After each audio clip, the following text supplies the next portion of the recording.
Hello everyone, my name is Nidhi Bhatnagar and I welcome you all in this channel. तो बच्चों, आज के video में हम क्या सीखेंगे? आज हम करेंगे 2025 का क्लास 10th का हिंदी का पेपर। सेट नंबर 1 है, कोड नंबर 2421 है और इसका हम जो दोनों आपतित गद्यांश हैं उनसे यहाँ सॉल्व करने वाले हैं।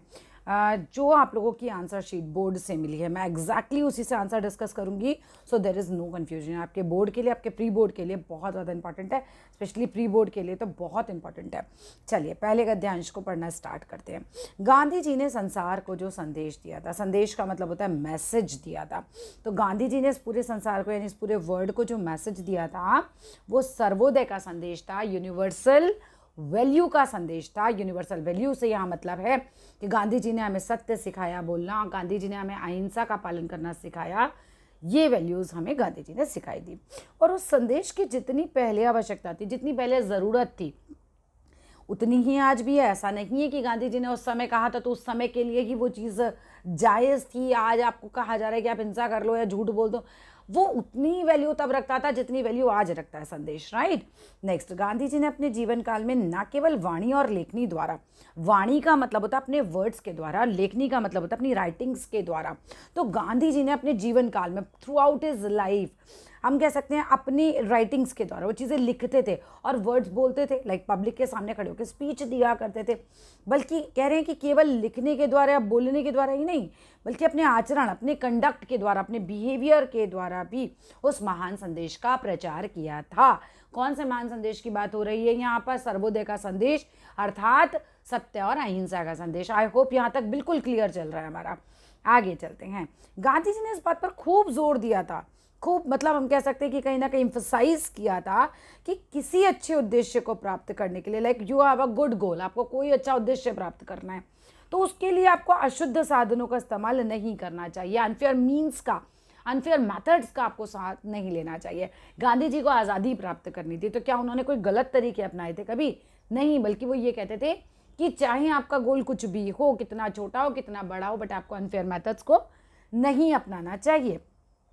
उन्होंने हमें सिखाया था कि अशुद्ध साधनों के द्वारा उत्तम उद्देश्य हासिल नहीं किया जा सकता। उन्होंने हमें सिखाया था कि अगर हम अनफेयर मेथड्स का यूज़ करते हैं और हमारा गोल कितना भी अच्छा क्यों नहीं हो, हम उसे हासिल नहीं कर सकते।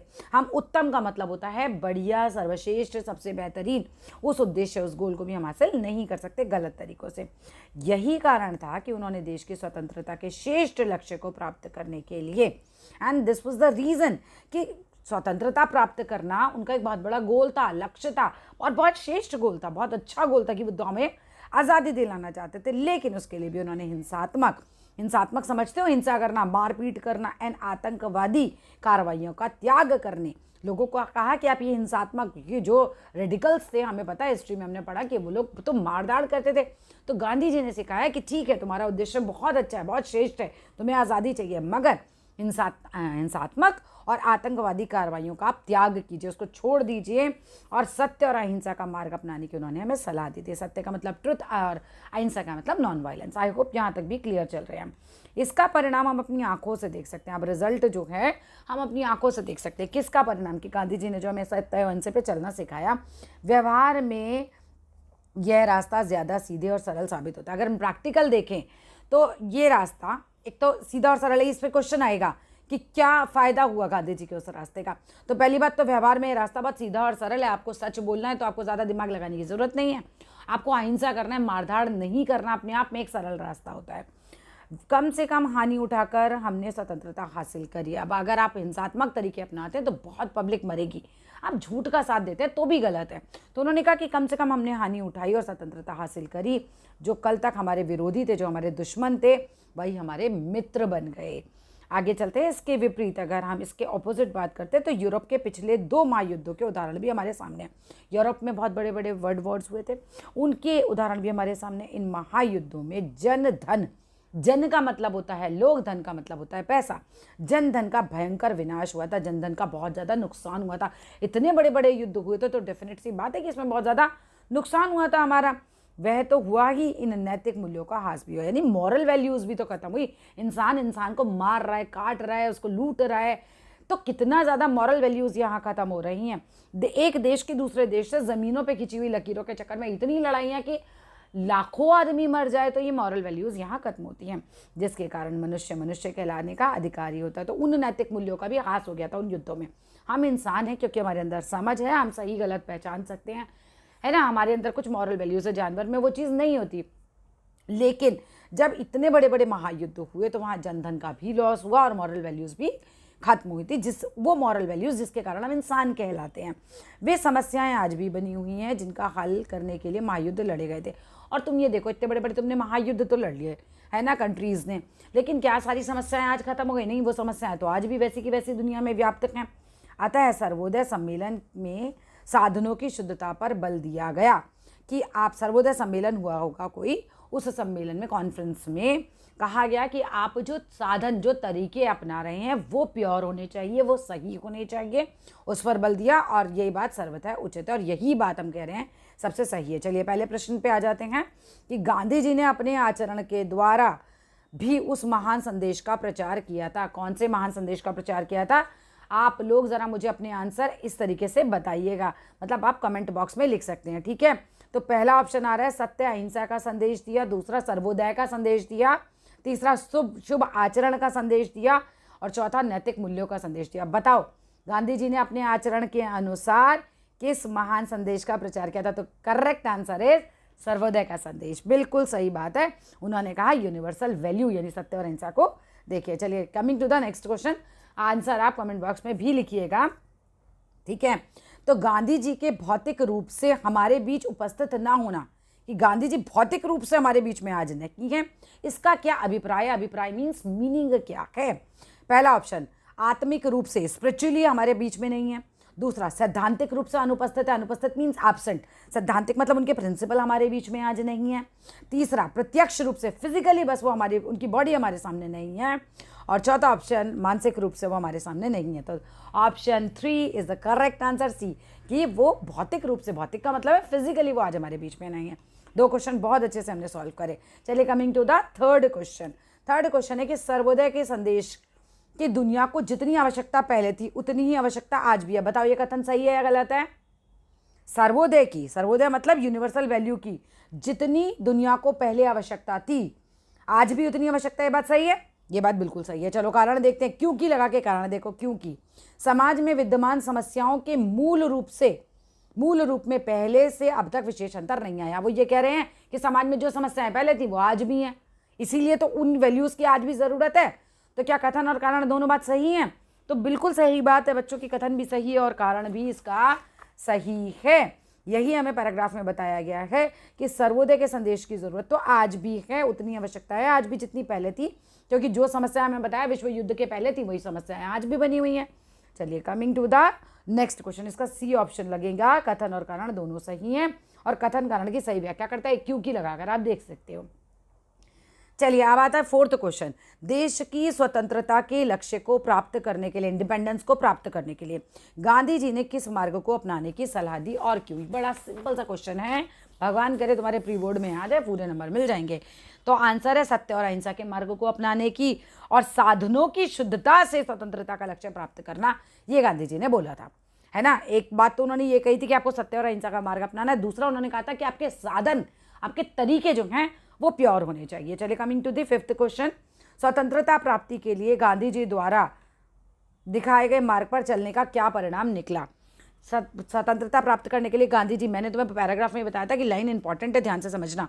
तो उन्होंने मार्ग बताया, उससे पहला पॉइंट ये लिखोगे कि जन धन की कम से कम हानि हुई थी, क्योंकि जब आपने अहिंसा करी तो लोग कम मरे, ठीक है। तो जितने लोगों ने गांधी जी की बात मानी उन्होंने तो कम से कम अहिंसा करी। अहिंसा करी तो चाहे अंग्रेज हो क्यों चाहे हमारे हो, जन और धन, मारने के लिए धन की भी जरूरत होती है, दोनों की कम हानि हुई। दूसरा पॉइंट, नैतिक मूल्यों की क्षति होने से बचा, मॉरल वैल्यूज। भाई इंसान इसीलिए कहलाता है कि इंसान को ना मारे, उसमें इतनी बुद्धि हो कि हम एक दूसरे का कत्ल कर रहे हैं, कितनी गलत चीज़ है। मॉरल वैल्यूज कि हमारी जो है वो क्षति होने से बच गई और हमारे विरोधी मित्र बन गई, हमें पैराग्राफ में बता रखा है। आई होप हमारा पैराग्राफ अनसीन मैसेज एकदम क्लियर है, हमारे 7 में से 7 नंबर पूरे आएंगे।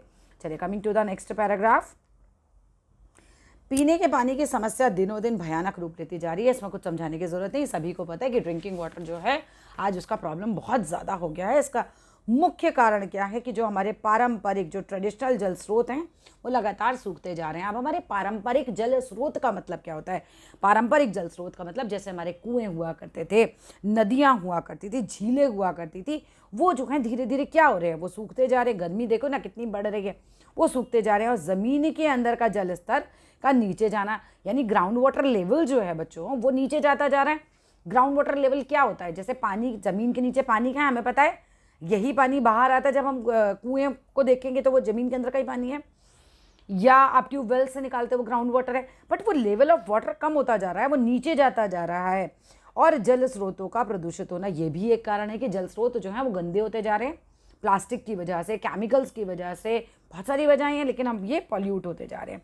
और यही कारण है कि जिस गति मीन्स स्पीड से जनसंख्या बढ़ रही है, एक और यही कारण है कि जिस स्पीड से जनसंख्या बढ़ रही है, जनसंख्या मतलब जन की संख्या, लोगों की संख्या जितनी बढ़ रही है, लोगों को पीने के पानी की कमी होती जा रही है। समझ में आ गया? बिल्कुल क्लियर सा पैराग्राफ है। और यह समस्या सिर्फ शहरों में नहीं है, बल्कि अब गाँव में भी ये पाँव पसार रही है। मतलब ये समस्या फैल रही है। भाई ये समस्या पहले गाँव में हुआ करती थी, लेकिन आज की ये समस्या जो है वो शहरों में भी पैर पसार रही। पहले शहरों में हुआ करती थी, अब गाँव में भी आ गई है। आगे देखिए, नदियों और ज़मीन के भीतर जमा जल का मुख्य रूप से हमारे पारंपरिक जल स्रोत है। नदियों और ज़मीन के भीतर का जमा जल, नदियों का पानी हमारा मुख्य स्रोत है, और ज़मीन के अंदर जो हमारा पानी जमा है, हमारा ग्राउंड वाटर, वही हमारे लिए पारंपरिक ट्रेडिशनली जल स्रोत है। मतलब वहीं से मेनली हम ट्रेडिशनली पानी मिला करता था। ठीक है भाई, तुम्हारे घर में तुम कह रहे हो टैप वाटर आ रहा है, तो आ कहाँ से रहा है? नदी से ही तो आ रहा है ना। ठीक है, या गाँव में लोग कुएं से निकाल रहे हैं तो ग्राउंड वाटर आ रहा है, तो मेन स्रोत तो यही है। आगे पढ़ो। लेकिन बढ़ते प्रदूषण, पर्यावरण प्रदूषण के कारण वैश्विक तापमान बढ़ने से पहाड़ों पर जमी बर्फ अब जल्दी पिघलने लगी है, और जिससे नदियों में वर्ष भर पानी नहीं आता पाता। समझो इस बात को कि पहाड़ों के ऊपर ग्लोबल वार्मिंग की वजह से बर्फ़ पिघलने लगी। जितनी तेज़ी से बर्फ़ पिघल रही है, नदियों में पानी आ जा रहा है, लेकिन हर टाइम नहीं आ पा रहा वो पानी। थोड़ा हमारा तापमान, टेम्परेचर गड़बड़ा गया है ना धरती का। बरसात की कमी हो रही है या वर्षा जल का संग्रहण ना हो। अगर बरसात की कमी हो या वर्षा जल का संग्रहण, संग्रहण का मतलब होता है रेन वाटर हार्वेस्टिंग, सुना है? बारिश का पानी जमा करना। वो अगर वो ना हो, तो ना हो पाने के कारण एक और ज़मीन उचित मात्रा में जल सोख नहीं पा रही। एक और कारण दिया है कि एक और ज़मीन पानी को एब्जॉर्ब भी नहीं कर पा रही है। इस कारण भाई देखो, बारिश होगी तो ज़मीन पे पानी पड़ेगा तो वो एब्जॉर्ब करेगी। अब बारिश की कमी है, वो कह रहे हैं, या बारिश की कमी हो या वर्षा के जल को हम संग्रहण नहीं कर रहे, इकट्ठा ही नहीं कर रहे हैं। इस कारण ना हो पाने के कारण एक और तो ज़मीन उचित मात्रा में पानी नहीं सोख पा रही, और दूसरी ओर आधुनिक संयंत्रों से धरती और नदी के जल का अधिक दोहन होने लगा। हम आधुनिक मशीनें अपनाने लग गए। दोहन का मतलब होता है एक तरीके से एक्सप्लॉयटेशन करना। अब बहुत ज़्यादा पानी बाहर निकाल रहे हो। अच्छा चलो हम यहीं की बात करते हैं। मैं अपार्टमेंट में रहा करती हूँ, तो मेरे अपार्टमेंट में क्या है कि 24/7 पानी आता रहता है। अब क्या हो रहा है, इस तरीके के लोग जिनके पास 24/7 है, वो उतना वैल्यू नहीं कर रहे। नहा रहे हैं तो आधा घंटे तक बच्चे नहा ही रहे हैं, पानी चल रहा है तो चल ही रहा है, लोग उसको मतलब सही से यूटिलाइज नहीं कर रहे। अब इससे क्या हो रहा है कि जब आधुनिक मशीनें हमारे यहाँ लगी हुई हैं, हम ज़्यादा से ज़्यादा जल को निकाल रहे हैं, धरती के अंदर के पानी का हम दोहन कर रहे हैं, यानी एक्सप्लॉयटेशन कर रहे हैं। हर साल ज़मीन के नीचे का जल, जितना जल संचय नहीं होता उससे अधिक तो हम खींच लेते हैं। भाई ग्राउंड वाटर, बिल्डिंग्स में कहाँ से पानी आता है? ग्राउंड वाटर से ही तो आ रहा है ना, नीचे से निकालते हैं वो सारा पानी, मोटरों से चलता है, फिर हमारी टंकियों में भरता है, टंकियों से हमारे घर तक आता है। अब आप खींच बहुत ज़्यादा रहे हो और पानी पहुँच बहुत कम रहा है, उस हिसाब से इस तरह सदियों से जो उचित जल स्तर काफ़ी नीचे चला गया। अब अगर हम देखें तो सदियों से संचित जल का जो स्तर था, जो लेवल ऑफ वाटर था, वो आज बहुत नीचे चला गया है। सरकार भी अब वर्षा जल का संग्रहण के लिए लोगों को प्रोत्साहित कर रही है कि भाई सरकार भी कह रही बारिश हो तो भाई पानी को जमा करो, लोग छतों पर बड़ी बड़ी टैंक्स बनवाओ, घर के बाहर बड़े बड़े टैंक्स बनवाओ, वहाँ पानी को इकट्ठा करो। अब वो पानी आप किस किस काम में ले सकते हो? आपको पता है कि वो पानी हम कपड़े धोने के काम में ले सकते हैं, घर की सफाई में ले सकते हैं, पौधों को पानी में दे सकते हैं, कम से कम बाकी चीज़ों में तो ले ही सकते हैं, पी नहीं सकते तो भी चलो ठीक है।